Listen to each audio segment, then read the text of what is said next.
8 बजे का समय है और तारीख है 29 सितंबर। अब हमारी वापसी हो रही है। आज हमारा लास्ट ट्रैक है ये। यहाँ से हम सीधे ट्रैक करेंगे रेलगाड़ी तक, रगड़ी। बेसिकली यहाँ पे लोकल में इसे रगड़ी बोलते हैं। और उसके बाद फिर हमारी बोलेरो आएगी, बायर टैक्सी। ये जो हट है इसी में हम रात को रुके थे, जाते हुए भी इसी में रुके थे। ये बिस्ट साहब की है। बहुत हॉस्पिटैलिटी के साथ में उन्होंने हमें एंटरटेन किया, खाना बढ़िया सा बना के खिलाया। अच्छा त्रिलोक चलता हूँ मैं, ठीक है? फिर मिलते हैं नीचे। हाँ, अब पहला हॉल्ट होगा बुगदियार। लगभग 9 किलोमीटर है यहाँ से। देखें कितनी देर में पहुँचते हैं। विंडी है बहुत। ये जो वैली है एक फनल जैसी है, जहाँ पे बहुत तेज़ हवा चलती रहती है लगातार। अच्छा जी,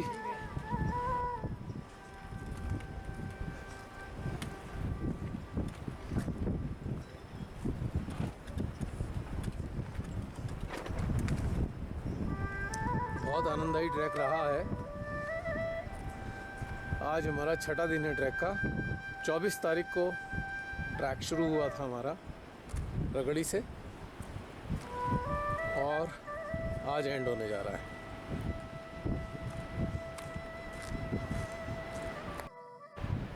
वो खोसला जी निकल चुके हैं 10-15 मिनट पहले।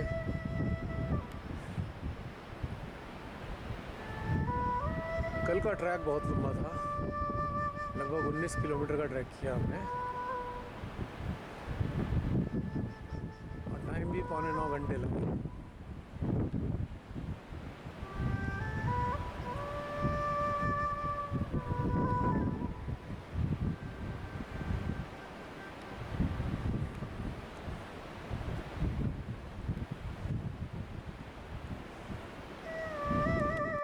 अभी भी काफ़ी ठंडा है मौसम, हवा काफ़ी तेज़ चल रही है और मज़ा आ रहा है। और ख़ास तौर से मज़ा तब और बढ़ जाता है जब ट्रैकर को ये एहसास होता है या पता लग जाता है कि अब तुझे वापस जाना है, यानी कि तेरा जो टारगेट था वो एकम्प्लिश हो गया है, तो और मज़ा बढ़ जाता है। पर्वतराज हिमालय हमारी सोल को अपनी तरफ आकर्षित करते हैं और इतना आनंद देते हैं, इसको शब्दों में बयान करना बहुत मुश्किल काम है।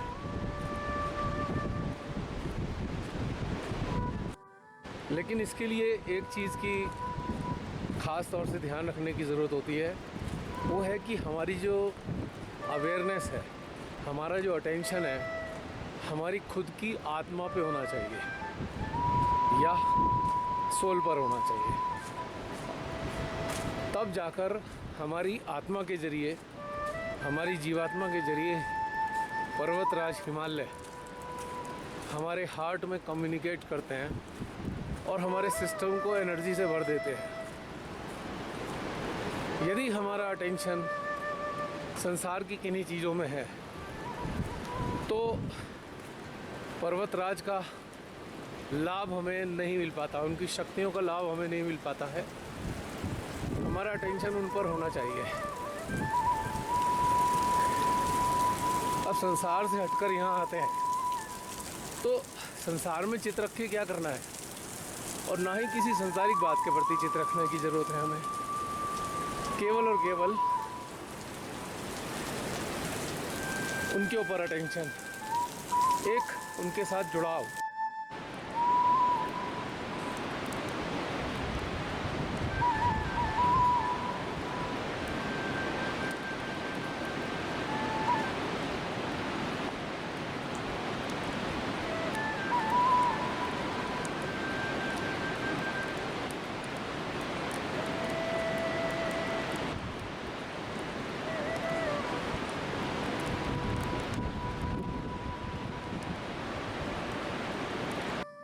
हिमालय पर अटेंशन रखना मेडिटेशन ही है।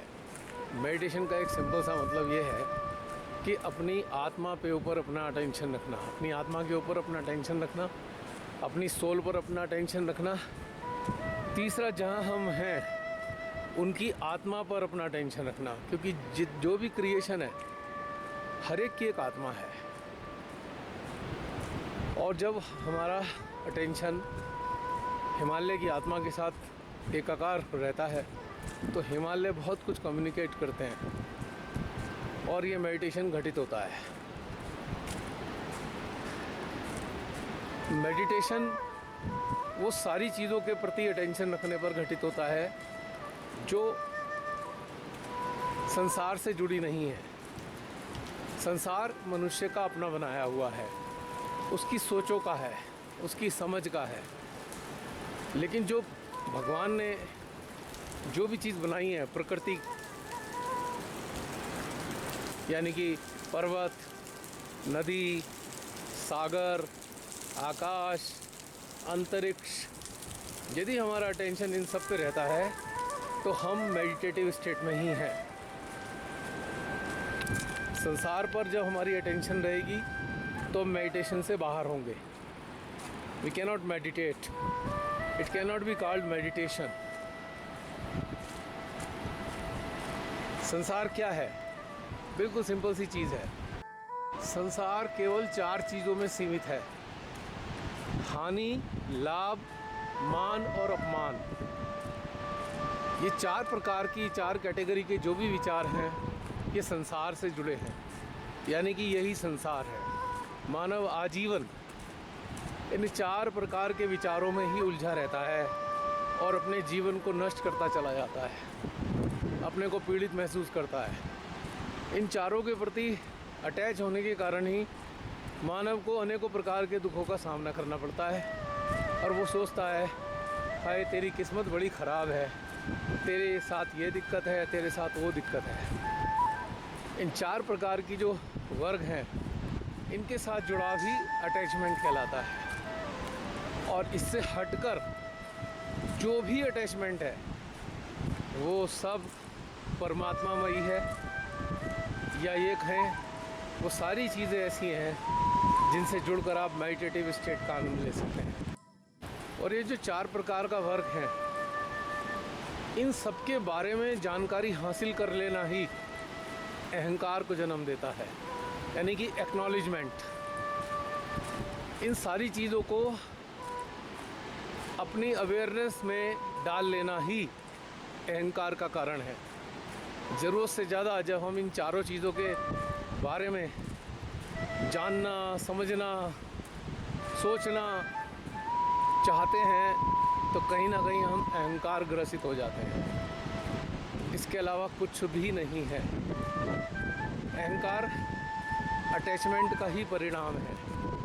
जिस चीज़ से भी जुड़ा होगा और हम सोचेंगे ये चीज़ हमारी है, पजेशन, किसी भी चीज़ का पजेशन का एहसास अहंकार को जन्म देता है। और अहंकार दीमक की तरह मानव की चेतना को खोखला कर देता है। कितना सुंदर दृश्य है, देखिए ये बहती नदी है। अब इसके साथ अपने आप को जोड़ के देखेंगे, अटेंशन को पूरा इसके साथ मर्ज कर दें तो आपके भीतर में निर्मलता की अनुभूति होगी। निर्मलता, सारी मन की मलिनता समाप्त हो जाती है। पहाड़ों में आकर अच्छा क्यों लगता है? हिमालय में आकर, क्योंकि यहाँ मन की मलिनता नगण्य हो जाती है, यानी कि इसका महत्व नहीं रहता। इसीलिए हमें अच्छा लगता है, क्योंकि मनुष्य मन की मलिनता से ही बाधित है। मन की मलिनता ही उसे रात दिन सताती रहती है। लेकिन जब पहाड़ों में जुड़ते हैं, प्राकृतिक दृश्यों से हम एकाकार होते हैं तो मन की मलिनता निष्प्रभाव हो जाती है। मानवीय चेतना स्वतंत्र हो जाती है, कुछ काल के लिए ही सही, लेकिन हो जाती है। इसीलिए अच्छा लगता है। यानी कि मनुष्य की परेशानी का, पीड़ा का कारण है मन की मलिनता। और मलिनता अनेकों प्रकार से हमारे अंदर भरती है। सूचनाओं के आधार पे, पढ़ा लिखा जो भी ज्ञान है उसके आधार पे, जो भी हम मस्तिष्क से समझते हैं, यानी कि मानसिक स्तर पे जो समझते हैं, उससे ही मलिनता में इजाफा होता है। क्योंकि हम जो हमने मस्तिष्क से समझा है, जो हमने सुना है, पढ़ा है, देखा है, हम केवल उसी पे आश्रित हो जाते हैं। लेकिन जो हमारे हृदय से जो वास्तविक ज्ञान फूटता है, हम उससे दूर हो जाते हैं। अगर हम हृदय पे आश्रित रहें, हृदय की अनुभूतियों के आधार पर जीवन जिए, तो समझ लीजिए हमारा जीवन हमेशा के लिए आनंदित रहेगा, हर परिस्थिति में आनंदित रहेगा।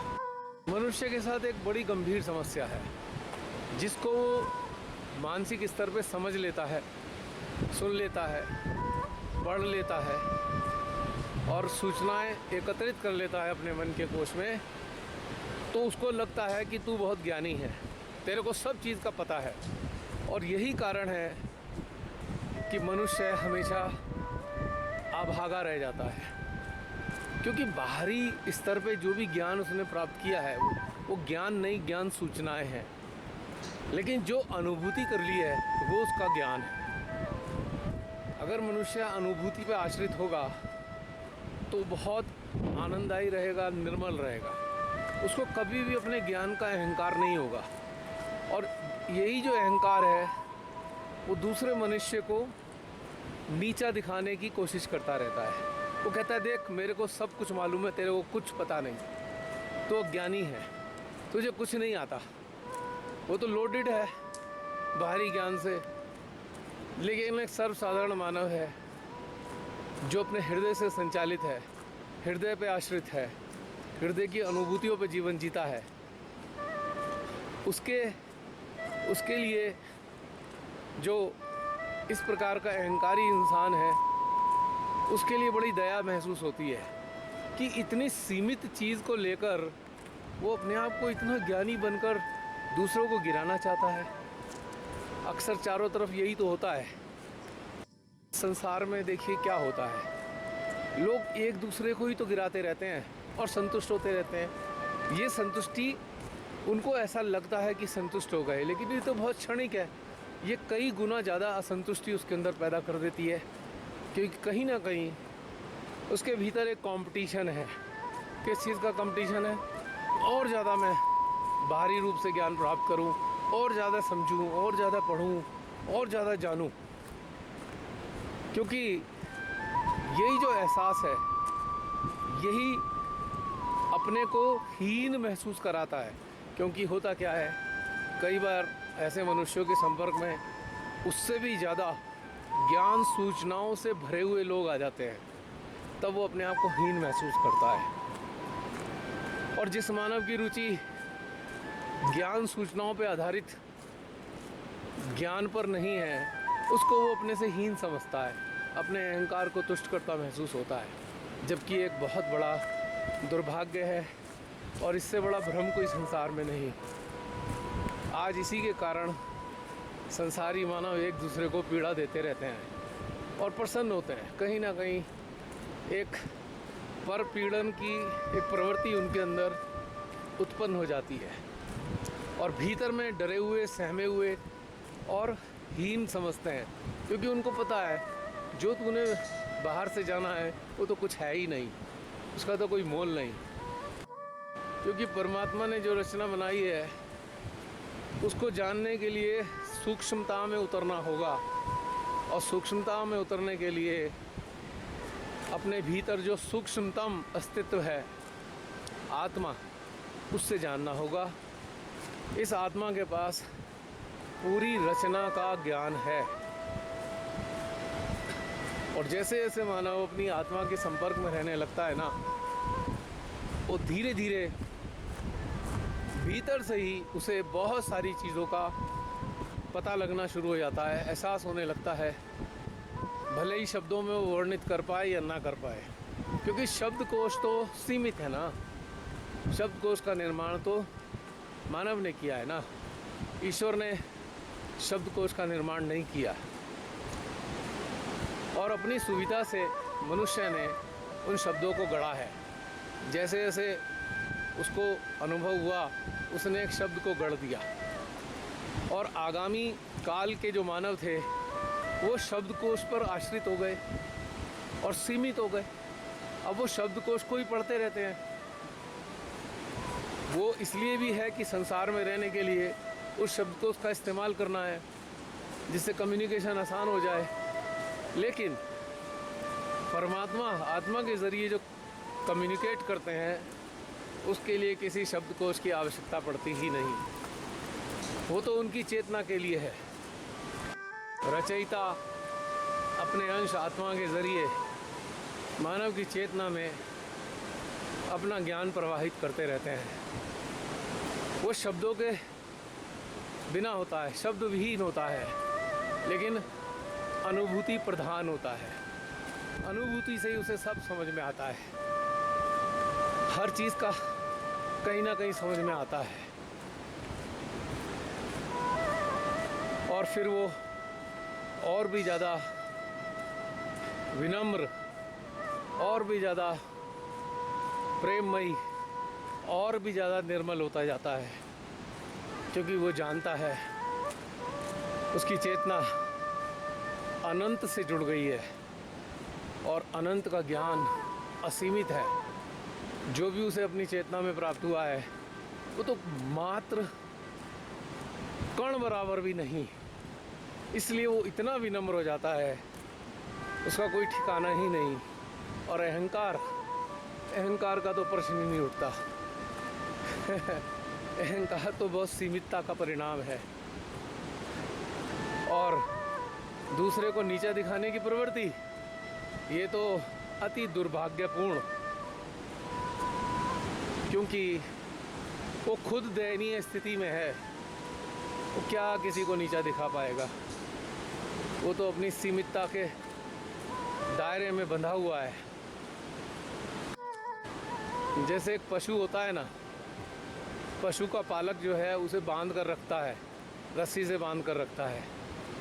और आपने देखा होगा, यदि गांव वगैरह में गए हो तो एक लंबी सी रस्सी पशु के गले में बांध दी जाती है ताकि वो थोड़ा घूम सके, उसको लगे तू स्वतंत्र है। पर उसकी स्वतंत्रता कितनी है?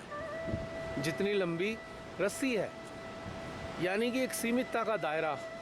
ऐसे ही जो मानसिक ज्ञान से आच्छादित मानव है वो बिल्कुल एक सीमित दायरे में बंधा हुआ पशु सम है, और उसके अतिरिक्त जो उसके पास ज्ञान सूचनाएं हैं, यदि कोई चीज़ स्थिति सामने आ जाती है तो एकदम घबरा जाता है, विचलित हो जाता है, क्योंकि वो नई सी चीज़, नई सी स्थिति उसकी ज्ञान सूचनाओं से मैच नहीं करती, उसके मानसिक ज्ञान से मैच नहीं करती, तो एकदम घबरा जाता है, डर जाता है, भयभीत हो जाता है, बुरी तरीके से कांप जाता है अंदर से, और अपने अंदर तो एकदम कमज़ोर महसूस करता है, लेकिन अन्य के सामने अपने आप को शक्तिशाली, वही अहंकार उसे फिर दबोच लेता है। उसका अहंकार उसको वास्तविक स्थिति को उजागर करने नहीं देता, और यही बड़ा दुर्भाग्य है मानव का। तो यहाँ आकर पर्वतराज की गोद में विचरण करते हुए यदि कोई जागरूक है तो अपनी चेतना को, अपने चित्त को पर्वतराज की आत्मा के साथ जोड़ कर रखे तो उसे बहुत आनंद आएगा, शक्ति भी मिलेगी, असीमित शक्ति, कोई अंत नहीं शक्ति का, और भय तो उससे कोसों दूर, और सबके लिए प्रेम भाव समान रूप से, ना कोई भेदभाव, ना कोई ऊंच नीच, ना ये एहसास कि ये ऐसा है वैसा। ये सारे ये जो सोचें हैं किसी के भी बारे में, वो अहंकार का ही परिणाम है। अहंकार के कारण मनुष्य एक दूसरे को ऊंचा नीचा दिखाने की कोशिश करता है या मानता है। तो ये एक बड़ी समस्या है, त्रासदी है। यदि मानव प्रकृति ज़्यादा कुछ नहीं, परमात्मा का उसे पता नहीं, परमात्मा को उसने देखा नहीं, लेकिन उनके द्वारा बनाई गई रचना उनके साथ एक रेपो जनरेट कर ले, तादात्म्य में स्थापित कर ले, तो निश्चित रूप से वो अंदर से शांत, निर्मल और बिल्कुल प्रेममयी हो जाएगा। क्योंकि परमात्मा का जो मुख्य जो गुण है या विशेषता है वो प्रेम है।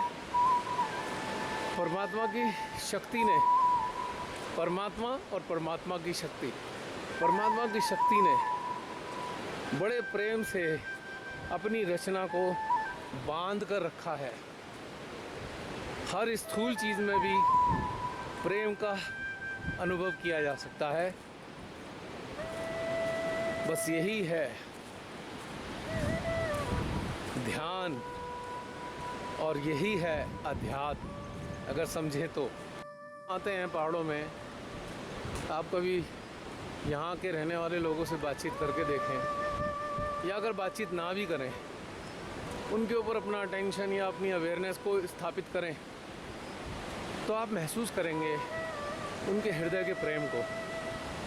उनके बिना बोले ही उनका प्रेम आप महसूस कर सकते हैं। क्योंकि यहाँ पर्वतराज की गोद में रहने वाले लोग इसीलिए निष्कपट हैं, निर्मल हैं, क्योंकि जो बाहर से अर्जित किया हुआ उनका ज्ञान है वो बहुत कम है। अगर हम दूसरे शब्दों में कहें कि हमारी अवेयरनेस एक्सटर्नल नॉलेज से कंटेमिनेट हो जाती है, इट इज़ ए कंटेमिनेशन। और उसके आधार पर, इस कंटेमिनेशन के आधार पर जब हम अपने आप को गौरवान्वित महसूस करते हैं, तब जाकर हमारी अवेयरनेस इन्फेक्टेड होती है, इन्फेक्शन लग जाता है हमारी अवेयरनेस में, और धीरे धीरे उसकी अवेयरनेस की शक्ति क्षीण हो जाती है। तो यहाँ के लोगों से जब भी आप बात करेंगे, आपको हमेशा प्रेम का अनुभव होगा। मतलब कुछ चाहते नहीं है, बस वो आपसे इतना ही है, अपनी रोजी रोटी के लिए जो श्रम करते हैं। और संसार में शहर के लोगों से इनका श्रम तो बहुत ज़्यादा होता है। शहर के हम लोग इतना श्रम नहीं कर पाते, हमारे पास इतनी शक्ति नहीं है शारीरिक, और पर्वतराज की गोद में विचरण करते हैं तो शक्ति और निर्मलता उनको स्वतः ही मिल जाती है। 1991 में यहाँ आना हुआ तो ये बहुत सुंदर ट्रैक हुआ करता था, इतना अच्छा लगता था, पूरा हरा भरा। अब देखिए मानव के लोभ ने इसको बिल्कुल तोड़ फोड़ के नष्ट कर दिया है एकदम। सारी जगह पथरीला, ऐसे लगता है जैसे आप पथरीले रेगिस्तान में चले गए हों। जो ख़ास तौर से रास्ता बनाया है सब तोड़ फोड़ दिया, डायनामाइट से ब्लास्ट कर करके नष्ट कर दिए हैं। जगह जगह पूरे पर्वतों को तोड़ फोड़ के रख दिया है मानव के लोभ ने। कहीं सुरंग बना दी, कहीं जो है रास्ता बना दिया। और आघात किसको हुआ? पर्वतराज को। फिर भी देखो मनुष्य इतनी चोट पर्वतराज को देता है, फिर भी वो अपने संपर्क में आने वालों को कोई कष्ट नहीं देते, बड़े प्रेम से संभालते हैं, हर हाल में शक्ति देते हैं। लेकिन देखिए सांसारिक ज्ञान से आच्छादित मानव ने कितनी क्षति पहुंचाई है परमात्मा की इस रचना को। खाली पहाड़ों में ही नहीं, सारी दुनिया में। अब देखिए दुष्टता बॉम्ब बना लिए, न्यूक्लियर बॉम्ब बना लिए। कहते हैं अगर 100 बॉम्ब भी फट जाए तो पूरी पृथ्वी डस्ट में कन्वर्ट हो जाएगी। ये है सीमित ज्ञान को लोड करने का परिणाम। इसलिए मानव दुखी है। ये लीजिए पहुंच गए बुगदियार। बस 15 मिनट में उस जगह होंगे जहाँ बिल्डिंग बनी हुई है। देखो ना, आपसे बातचीत करते करते समय का पता ही नहीं चला। जब हम एक अच्छे स्तर की बातचीत करते हैं, यानी कि संसार से हटकर, तो काल जो है कालातीत हो जाता है। काल का कोई प्रभाव नहीं पड़ता, काल निष्प्रभावी हो जाता है। और रह क्या जाता है सिवाय आनंद, आनंद और आनंद के। हमारे खोसला जी हृदय में बहुत प्रसन्नचित हैं, मुझे पता है, क्योंकि उन्होंने पूरे साल जो प्लान किया, मेहनत की, एक एक सूचनाओं को इकट्ठा किया और संपर्क बनाए रखा। पिछले 3 महीने से लगातार यहाँ के लोगों से संपर्क बना के रखा जो इस प्रोग्राम को करने वाले थे, और उनका जो सोचा था परमात्मा ने, हिमालय ने पूर्ण किया। तो हृदय में गदगद है, आनंदित है। 65 साल की आयु में भी देखिए कितनी सक्रियता है, कितनी शक्ति है और कितनी स्फूर्ति है। मैं तो कहीं स्टैंड ही नहीं करता इनकी स्फूर्ति के आगे। मज़ा आता है ये देखकर कि इतना उत्साह है खोसला जी के हृदय में पर्वतराज के प्रति। आनंद आता है कि जो आप लोगों से बातचीत हो पाती है वो विशेष तौर से उतरते हुए होती है। चढ़ते हुए तो जान लगी होती है पूरे शरीर की, सांस धौंकनी की तरह चल रही होती है। उतरते हुए बड़ा मज़ा आता है, इसमें कोई शक नहीं। और प्राकृतिक दृश्यों का आनंद भी कई गुना बढ़ जाता है। लेकिन एक बात है, एक रहस्य की बात है, जब भी शारीरिक कष्ट की अनुभूति होगी, कब? प्रकृति की गोद में विचरण करते हुए। तो मन की जो मलिनता है थोड़ी कम हो जाती है, क्योंकि जब बहुत कष्ट महसूस करता है ना इंसान, तो जाने अनजाने में, चाहे उसे कुछ भी नहीं पता है, पर जाने अनजाने में वो अपनी जीवात्मा यानी सोल, आत्मा यानी स्पिरिट के कांटेक्ट में आता ही है।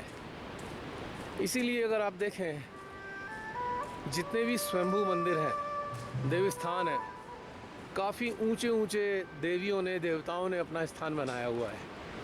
क्योंकि कारण यही है, मलिनता से आच्छादित मानव जब पैदल चलना शुरू करता है और कई कई किलोमीटर तक चलना पड़ता है, तब उसका जो मन है, उसकी मलिनता का प्रभाव उसकी चेतना से धीरे धीरे घटना शुरू हो जाता है। वो बात अलग है कि वापस संसार में जुड़ते ही वो मलिनता फिर वहीं की वहीं उसकी वापस आ जाती है, उसकी चेतना के ऊपर प्रभाव डालने लगती है। लेकिन ऐसे स्थानों पर तो उसकी मलिनता का प्रभाव पड़ता ही नहीं। और उसी काल में जब चेतना पे मलिनता का प्रभाव नहीं है, तब दैवी शक्तियाँ उसकी चेतना को सशक्त बनाती हैं। यानी कि मन का प्रभाव यदि चेतना पर है, तो दैवी स्थानों की जो ऊर्जा है वो चेतना में आ नहीं पाती और वो वैसा का वैसा ही कमज़ोर रह जाता है। अब इस आज के युग में देवी स्थानों पर जाने के लिए हेलीकॉप्टर की व्यवस्था कर दी है, जो एक और मानव के अहंकार का रूप है। वो कहता है मेरे पे बहुत पैसे हैं, मैं बहुत पैसा खर्च करके बिना चले ही वहाँ तक पहुँच सकता हूँ। पर उनको ये पता नहीं कि जो पैदल चल के जाने से मिलेगा वो वीआईपी बनकर हेलीकॉप्टर पर चढ़कर जाने से बिल्कुल भी नहीं मिलने वाला। क्योंकि मलिनता को लेकर ही तो आया है वो, हेलीकॉप्टर में बैठा है, मलिनता अभी भी पूरी विद्यमान है और उसका प्रभाव पूरी तरह से उसकी चेतना पर है। तो वहाँ जाके क्या मिलने वाला है? कुछ भी नहीं। वापस जाकर वहाँ आएगा, वापस चला जाएगा घर जाके, उसे केवल एक मानसिक संतुष्टि होगी और ये मानसिक संतुष्टि उसके अहंकार को और ज़्यादा बढ़ा देगी। पैदल जाना था धीरे धीरे अपनी मलिनता को कम करने के लिए, पर उसने तो अब हेलीकॉप्टर में बैठकर मलिनता को और भी बढ़ा दिया। और इसका दुष्परिणाम प्राकृतिक आपदाओं के रूप में दिखाई देते हैं। उदाहरण तो केदारनाथ का ले लीजिए। 2013 में इतनी भयानक आपदा आई और अभी भी बार बार हर साल इतनी भयानक स्थितियां पैदा हो जाती हैं। कारण है केवल और केवल मानव का अहंकार। 5-5 मिनट पे फ़्लाइट है हेलीकॉप्टर की। जरा कल्पना कीजिए 12-13 हज़ार की हाइट पर, उसके साथ ग्लेशियर जुड़े हुए हैं, कंटिन्यूस हेलीकॉप्टर जाएंगे और हीट बढ़ती जाएगी एटमॉस्फेयर में, तो क्या होगा? ग्लेशियर पिघलेंगे ना। अब हालत ये है, पहले वहाँ ऐसी ऊंचे स्थानों पर केवल स्नोफॉल होता था, अब वहाँ बारिश भी होती है। बारिश होती है तो भयानक लैंडस्लाइड होता है और आपदाएं आती हैं। लालच है ना मनुष्य का। सड़क बना दो, आने वाले टाइम में केदारनाथ तक सड़क बना देंगे, फिर क्या होगा? फिर लोग गाड़ी लेके आएंगे केदारनाथ, प्रदूषण बढ़ाएंगे, अहंकार बढ़ाएंगे, क्या होगा फिर? आपदाएं। क्योंकि प्रकृति तो अपने आप को संतुलित करती है ना। जो देवी स्थानों पे जाना चाहते हैं, अगर वो इस बात को समझें कि वहाँ पे पैदल जाना चाहिए, ईश्वर के देवी देवताओं के चरणों में हम मलिनता के साथ जाएंगे तो वो हमें कुछ दे ही नहीं पाएंगे। हमारी चेतना के पात्र का मुंह तो बंद है ना। मन की मलिनता ने चेतना के पात्र को पूरी तरह बंद कर दिया ना, तो क्या ग्रहण करेंगे? कुछ नहीं। फिर तो केवल यही चर्चा करेंगे, हम तो दर्शन कराए। अरे दर्शन करने से, देखने से क्या होता है? दर्शन करने का मतलब देखना थोड़ी है। वास्तविक दर्शन तो होते हैं जब हम अपनी चेतना में, अपने सिस्टम में ऊर्जा को ग्रहण करें, वही दर्शन है। उनका कोई साकार स्वरूप थोड़ी है, इनकी शक्ल दिखाओ बस हो गए दर्शन।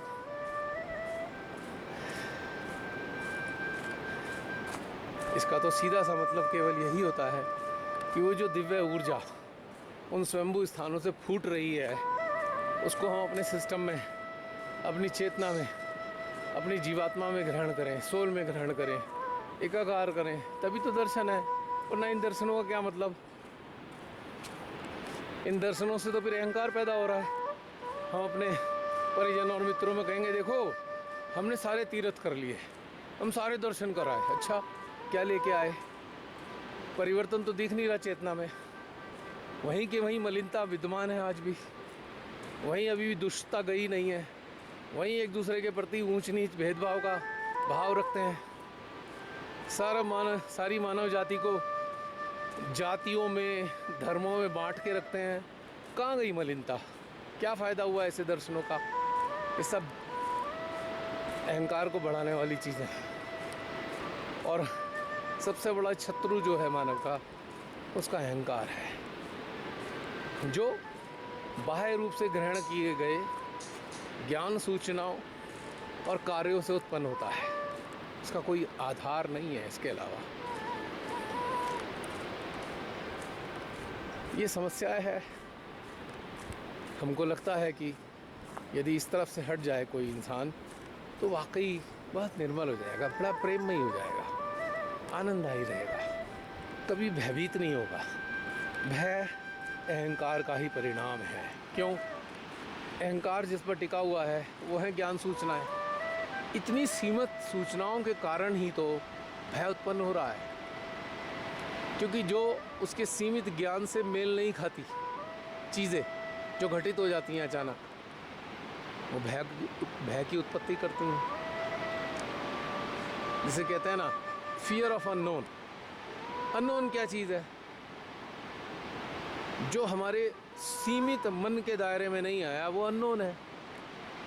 और मन की एक विशेषता है, जो उसके स्टोर की सूचनाओं से मैच नहीं करता तो मनुष्य को भय देकर डरा देता है। लेकिन यदि आप अपना सरेंडर कर दें कि ठीक है प्रभु, तेरी नगरी में हैं, तेरी धरती पर हैं, तेरी रचना में विचरण कर रहे हैं, देखो आप जैसा कर सकते हो कर दो, तो फिर आनंद आता है। क्योंकि परमात्मा ने मनुष्य को नष्ट करने के लिए तो बनाया नहीं है, उसको मिटाने के लिए तो बनाया नहीं। मनुष्य को तो उसने बनाया है अपनी सृष्टि का आनंद लेने के लिए। उन्होंने अपने अंश को मनुष्य के हृदय में स्थापित किया, आत्मा को, और मनुष्य का एक स्वरूप बनाया जिसे हम जीव कहते हैं, और उसकी एक जीव आत्मा का निर्माण किया। उसके साथ कुछ विशेषताएं डाल दी जिससे जब वो विचरण करे उनकी सृष्टि में तो उसको सुविधा ना हो। These all are facilities. पर ये जब फैसिलिटीज़ डोमिनेट करने लगती हैं तो फिर मनुष्य इन सारी फैसिलिटीज़ का गुलाम हो जाता है। यानी कि सबसे बड़ी फैसिलिटी उसे दी उसने मन रूप में, और बाद में मनुष्य मन का गुलाम हो गया। अब वो छटपटा रहा है। ये एक बड़ी त्रासदी है। आशा करता हूँ हमने आपको बोर तो नहीं किया होगा। हो सकता है कुछ लोग बोर का अनुभव महसूस करें, कोई बोरियत सी महसूस हो, लेकिन ये बातें उन लोगों के लिए हैं ही नहीं। ये बातें उन लोगों के लिए हैं जो कहीं ना कहीं थोड़े बहुत भीतर में जागरूक हैं, जो कहीं ना कहीं अपने आप को इवॉल्व करना चाहते हैं, उत्क्रांतित करना चाहते हैं अपनी चेतना का। एक एवोल्यूशन हुआ, अमीबा से ह्यूमन बना बायोलॉजिकल लेवल पे, और जो बेस्ट क्रिएशन के फॉर्म में अल्टीमेटली ह्यूमन बना, अब उसका एक इवोल्यूशन होना है उसकी अवेयरनेस का। यानी कि जितना डेटा उसने मन में इकट्ठा किया है अब उसे रिलीज़ करना है। यानी कि उसके ऊपर की जो एक डिपेंडेंसी है उसे समाप्त करनी है। जैसे जैसे मनुष्य डेटा फ्री होता जाएगा, इवॉल्व होता जाएगा, और अंततः उसका वही ओरिजिनल फॉर्म होगा। जब उसको इस धरती पर भेजा था उसके पास कोई डेटा नहीं था इस संसार का। तो ये ख़त्म करने के लिए ही है। इवोल्यूशन का मतलब है data free life, data free कर देना। इवॉल्व होने का मतलब है अवेयरनेस पे, ह्यूमन की अवेयरनेस पे मेंटल डेटा का कोई प्रभाव नहीं है। And this is called Redemption, मुक्ति। यही मुक्ति है। Data free state is called मुक्ति। और सैल्वेशन यानी कि जो मनुष्य डेटा फ्री हो गया, रिडिम्पशन हो गई जिसकी, अब उसकी मृत्यु होगी तो compulsory desire based compulsory birth नहीं होगा। यानी कि उसकी चेतना मन के अधीन रहकर छटपटाती हुई दोबारा जन्म नहीं लेगी कि हाय मुझे मकान बनाना था, मुझे गाड़ी खरीदनी थी, मुझे ये करना था, मुझे वो करना था। यानी कि संसार से रिलेटेड जितनी चीज़ें हैं उसका प्रभाव उस पर नहीं होगा। यानी कि मृत्यु के समय उसके अंदर कोई चीज़ नहीं होगी कि तुझे ये चाहिए, तुझे वो चाहिए। अब वो सैल्वेशन हो सकता है यदि परमात्मा के संपर्क में आने के बाद उससे पूछा जाएगा कि आप जन्म लेना चाहते हैं, वो कहेगा नहीं, या वो ये कहेगा यदि आपको कुछ काम कराना है तो दे दो जन्म, कोई दिक्कत नहीं है। अब वो सन और डॉटर ऑफ गॉड बन के इस संसार में आएगा और पूरा जीवन मानव की चेतना को उन्नत करने में ही लगा देगा। जैसे सदगुरु आए, परमात्मा के पुत्र कहलाए, नानक जी आए, साईनाथ आए, राजा जनक रहे, ये सब सदगुरु परमात्मा के पुत्र और पुत्री हैं। ये वही हैं जो एक काल में सेल्वेज्ड हो गए और उनका इंक्लिनेशन संसारिक नहीं रहा। अब वो मानव की चेतना को उन्नत करने के लिए कार्य कर रहे हैं। तो चाहे तो जन्म ले सकता है, चाहे तो जन्म ना ले, चाहे तो अपने सोर्स के साथ एकाकार होकर अपने इस आवागमन को समाप्त कर सकता है। So this is salvation. आपसे बातचीत करते करते बुक दियार तक पहुंच गए। अब इसके बाद नीचे रगड़ी तक जाएंगे, रेलगाड़ी, और फिर वहाँ से बोलेरो आएगी, सामान रखेंगे और मुंशियारी जाकर देखते हैं क्या कर सकते हैं। लीजिए पहुँच गए बुक दियार। ये उसका इम्प्रोवाइज ब्रिज जिसे पार करके हम आगे की तरफ गए थे। लगभग 1 घंटा लगा। 8 बजे चलना हुआ था नाहर देवी से और ठीक 1 घंटे के अंदर मुगदियार पहुंच गए।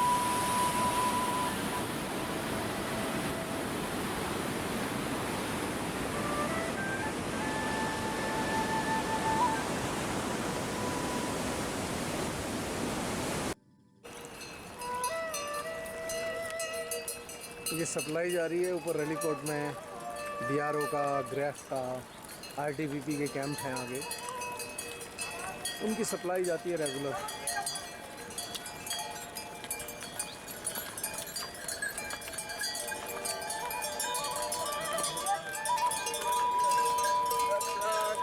कैसे हैं आप लोग? कहाँ जा रहे हैं? रेलीकोट, मरतोली? अच्छा, यहीं तक। Okay okay.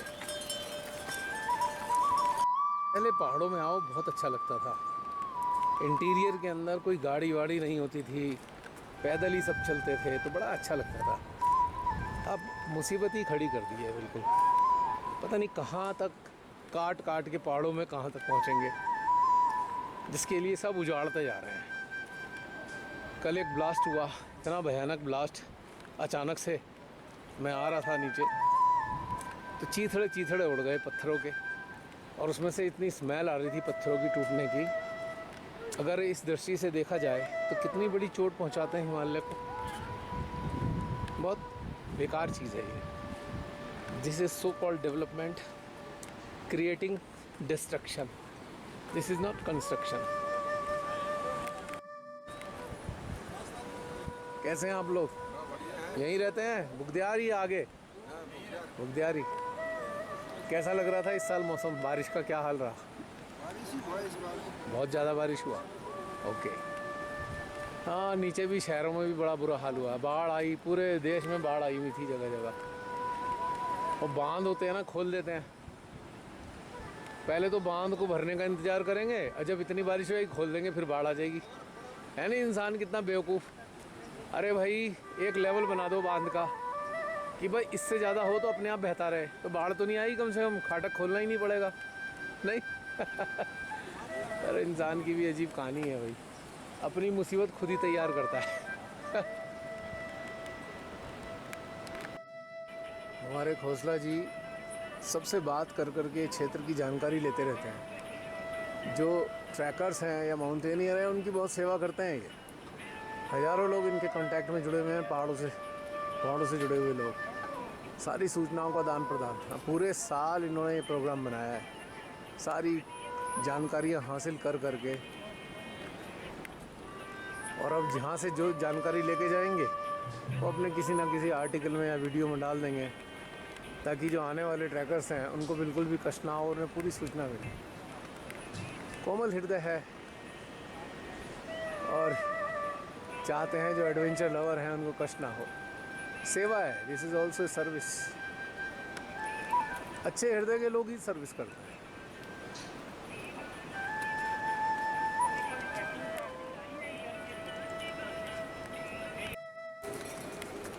पूरी रेगुलर सप्लाई जाती है नीचे से।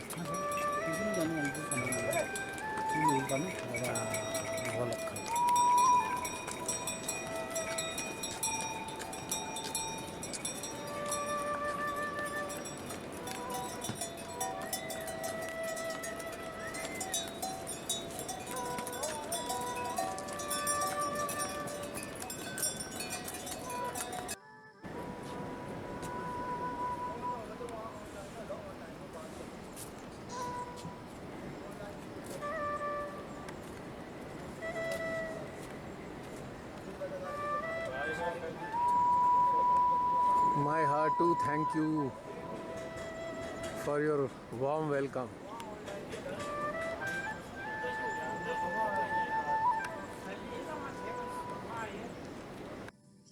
आधा घंटा यहाँ बिताने के बाद अब चल दिए हम रगड़ी की तरफ। रेलगाड़ी जिसे बोलते हैं, रगड़ी, और ये अपर भ्रंश हो जाता है रेलगाड़ी।